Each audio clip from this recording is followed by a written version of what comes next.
भाई जो गुरु वचन पे डट गे, कट गे फंद 84 के। क्या कह रहे हैं आदरणीय गरीबदास जी? धोती सी धोई है ऋषियों की। गरीब 72 अक्षौणी हिक गया, चुनक ऋषिश्वर एक, दे धारे जोरा फिरे, ये सभी काल के बेख।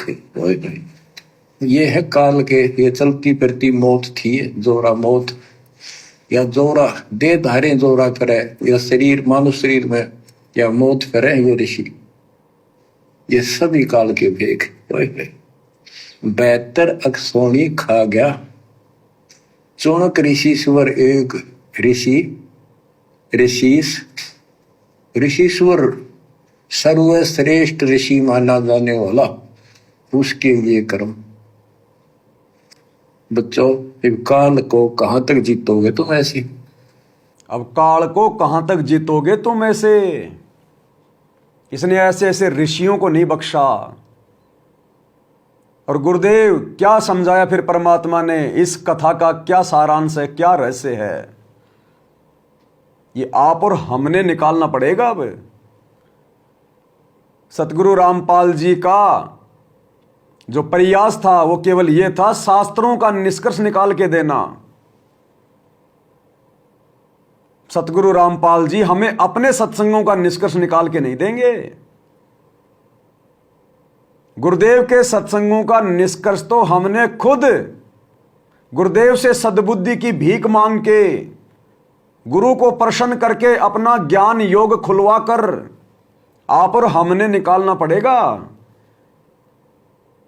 गुरु केवल धर्मशास्त्रों का निष्कर्ष निकाल कर देने के लिए आया है, अपने सत्संगों का निष्कर्ष गुरु निकाल के नहीं देगा। तो इस सत्संग का क्या निष्कर्ष निकला? चुनक ऋषि को परमात्मा ने अच्छा नहीं बताया। परमात्मा ने बताया कि क्या मतलब था उसको। अरे राजा लोग अपना काम कर रहे थे, उसने अपना घोड़ा छोड़ दिया, वो अपना काम कर रहा था। ये चुनक ऋषि भगत था, इसने अपनी भक्ति करनी थी। इसने राजाओं के बीच में टांग क्यों फंसाई? और फंसाई तो अपनी भक्ति का सत्यानाश कर बैठा। जितनी कमाई की थी उसके 4 एटम बम बना के राजा मानधाता की सारी सेना का सत्यानाश कर दिया। अब काल ने इसकी भक्ति का तो सत्यानाश करवा दिया, और वो जितने भी लोग मारे गए राजा मानधाता की सेना के करोड़ों की संख्या में, वो पाप कर्म काल किसने सिर पे रख दिया? चुनक ऋषि के सिर पे। अब थोड़े दिन तो इसको स्वर्ग में बैठा देगा, महास्वर्ग में बैठा देगा, क्योंकि इसने तप किया था।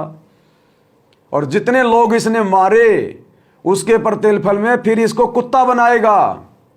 ये चुनक तो बनेगा कुत्ता जो भक्ति कर रहा था, और जितने भी सैनिक मारे थे वो कीड़े बन के फिर उसके सर में पड़ेंगे और चुन चुन के अपना बदला लेंगे। तो परमात्मा ने हमें शिक्षा दी है कि भक्ति मार्ग पर भगत को अन्य लोगों की बातों में नहीं आना चाहिए, अन्य लोगों की ड्रामेबाजी को नहीं देखना चाहिए। लेकिन भैया चुनक से गलती किसने करवाई? काल ने। हमसे गलती कौन करवाएगा? काल। और करवा दी। हम भगत हैं, भक्ति कर रहे थे ना अपनी। गुरुजी ने हमें बता दिया कि भक्ति कैसे करनी है। बेटा तीनों समय की आरती करनी है, मंत्र जाप करना है, सत्संग सुनना है, ये मर्यादा निभानी है, और दुनिया से ती दोस्ती पड़े भजन में भंग, एका एकी राम से या साधु के संग। बेटा दुनियादारी से कोई संपर्क मत करना, फालतू की यारी दोस्ती रिश्तेदारी मत निभाना, हमें गंदी राजनीति में नहीं जाना। लेकिन काल ने वही सारे कर्म करवाए। नरेंद्र मोदी की रैलियों में भक्तों को भिजवा दिया बसों में भर भर के।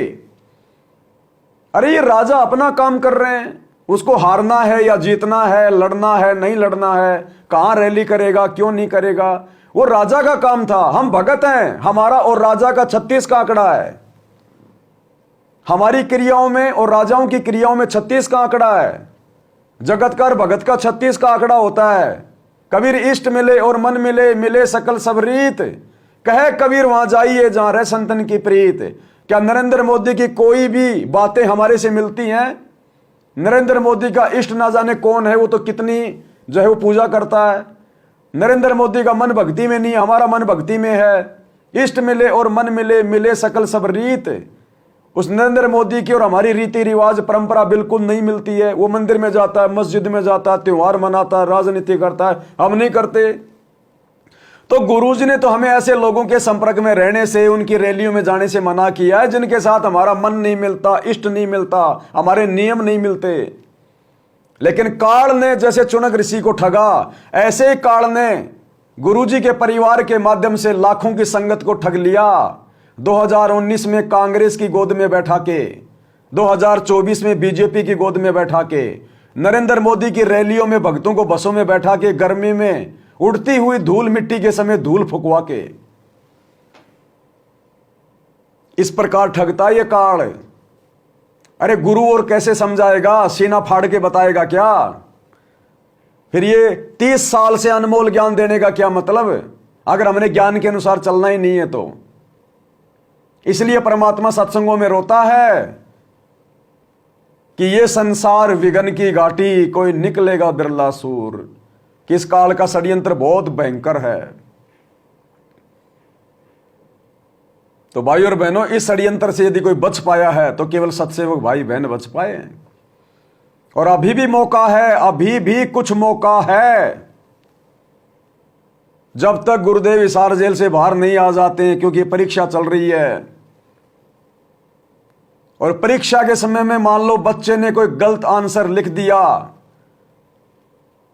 और अभी वो पेपर छूटने में आधी घंटा बाकी है और बच्चे को पता चल गया कि तूने तो गलत उत्तर लिख दिया, और यदि उसको सही उत्तर का पता चल जाए और यदि उसने उस गलत उत्तर को काट के और यदि सही उत्तर लिख दिया तो भी वो नंबर प्राप्त कर लेगा। लेकिन एक बार यदि परीक्षा का समय खराब हो गया, समाप्त हो गया, टीचर ने आंसर शीट अपने हाथ में ले ली, उसके बाद मेरे भाई अगर आपको सही गलत का भी पता चल गया, और चलता है बच्चों को, परीक्षा से बाहर निकलने के बाद बच्चे आपस में चर्चा करते हैं, तूने वो 5 नंबर का क्या उत्तर लिखा, 6 नंबर का क्या लिखा, वो बोलेगा मैंने ये लिखा, वो बोलेगा अरे मेरे से गलती हो गई। उसके बाद उसको सही उत्तर का भी मालूम हो गया अपने साथी से, लेकिन उसके बाद उसके हाथ में कुछ नहीं है। तो इसीलिए दास बारंबार कहता है कि एक बार गुरुजी के हिसार जेल से बाहर आने के बाद आप चाहे कितना ही साथ संगति से जुड़ जाना, कितना ही आपको सच्चाई का पता चल जाए भाई, उसके बाद आप जी इस जन्म में सतलोक जाने के काबिल नहीं रहोगे। तो जब तक गुरुजी जेल से बाहर नहीं आते हैं, आप भाई बहनों के पास में मौका है साथ संगति की वीडियो देख के जो जो आपने तमाम गलतियां की हैं पहाड़ जैसी, और अपने गुरु को नाराज किया है, गुरुजी के परिवार के चक्कर में आके, उनके विश्वास में आके, अपने घर पर नाक रगड़ के गुरुजी से समायाचना कर लो। और आगे से जब तक गुरुजी नहीं आते हैं, शौपन में भी गुरुजी के और उन फर्जी आश्रमों के दर्शन करने की मत सोचना, और घर बैठ के साथ संगति की वीडियो सुनो, ज्ञान को आधार बनाओ। तब भाई और बहनों हम इस जन्म में सतलोक का दरवाजा देख पाएंगे। ये कोई मजाक थोड़ी चल रहा है, कोई बच्चों का काम थोड़ी है। सतगुरु ने सतलोक में कोई बिस्किट बनाने की फैक्ट्री थोड़ी खोल रही है, जो लेबर की जरूरत है, जो सतगुरु यहां पर खाली लेबर लेने आया है। हंसों को अमान करने आया है, हंसों को अमान करने के लिए, सदा सदा के लिए सुखी करने के लिए, और उसी को लेके जाएगा जो खुद जाना चाहेगा। बार बार गुरुदेव एक ही बात कहते हैं कि जितनी तुम्हारी तड़प सतलोक में इस काल के साथ यहां आने की लगी थी, उससे कहीं ज्यादा तड़प इस काल को छोड़कर, काल की क्रियाओं को छोड़कर जब तुम्हारी सतगुरु में लगेगी, सतलोक जाने की लगेगी, तब सतगुरु तुम्हें सतलोक ले जाने की सोचेगा। तो अभी तक तो काल में सारी क्रियाएं लगी हुई हैं। राजनीति क्या, काल व्यवस्था है, और तुम राजनेताओं के दल्ले बन के घूम रहे हो, राजनेताओं के पीछे उनकी रैलियों में धक्के खा रहे हो, राजनेताओं का सपोर्ट कर रहे हो तुम। तो अभी तो तुम काल की हद में हो, अभी तुम्हारी सतलोक में सुरती नहीं लगी। अरे सतलोक में तो सुरती उस समय लगेगी जब गुरुजी के अलावा कुछ दिखाई नहीं देगा। बंदी छोड़ दयाल जी तुम लग हमारी दौड़, और जैसे काग जहाज का सूजत और न ठोर। फिर वो कौवा वापस उसी जहाज पे आके बैठता है जब समुद्र में जहाज के अलावा उसको पानी के अलावा कुछ भी दिखाई नहीं देता, कि अगर मैं और कहीं बैठ गया तो डूब के मरूंगा। वापस उसी जहाज पे आके बैठता है। लेकिन अभी तो भक्तों को अपने गुरुजी के अलावा राजनीति दिखाई दे रही है, समाज दिखाई दे रहा है, आरक्षणबाजी दिखाई दे रही है, दुनिया को खुश करने के लिए स्टेडियम बनाने, हॉस्पिटल बनाने, जाट आरक्षण में जाके बैठना, अपने जाट भाई दिखाई दे रहे हैं। अभी तो संगत को गुंडे दिखाई दे रहे हैं, गुंडों की सीबीआई जांच का समर्थन कर रही है, समाज के लिए धर्मशाला बनवा रही है। अभी ना तो गुरुजी के परिवार को गुरुजी दिखाई दे रहे और ना गुरुजी के परिवार के पीछे सतलोक आश्रमों से जुड़ी हुई नादान संगत को गुरुजी दिखाई दे रहे। अभी तो इनको काल व्यवस्था में ही अपना समय बिताना है, भाईचारा निभाना है। कुलकर्णी के कारण है हंसा गया भिगोए। अरे फिर यो जाट समाज के करेगा जब तू चार पाया का गधा बन के डोले? फिर ये भाईचारा तेरे कहां काम आएगा, जिस भाईचारे के लिए आज तू भक्तों का दान का पैसा बर्बाद कर रहा है, धर्मशालाएं बनवा रहा है, स्टेडियम बनवा रहा है, भंडारे लगा रहा है गौशालाओं में। जब गधा बन के घूमेगा तब ये भाईचारा तेरे काम नहीं आएगा।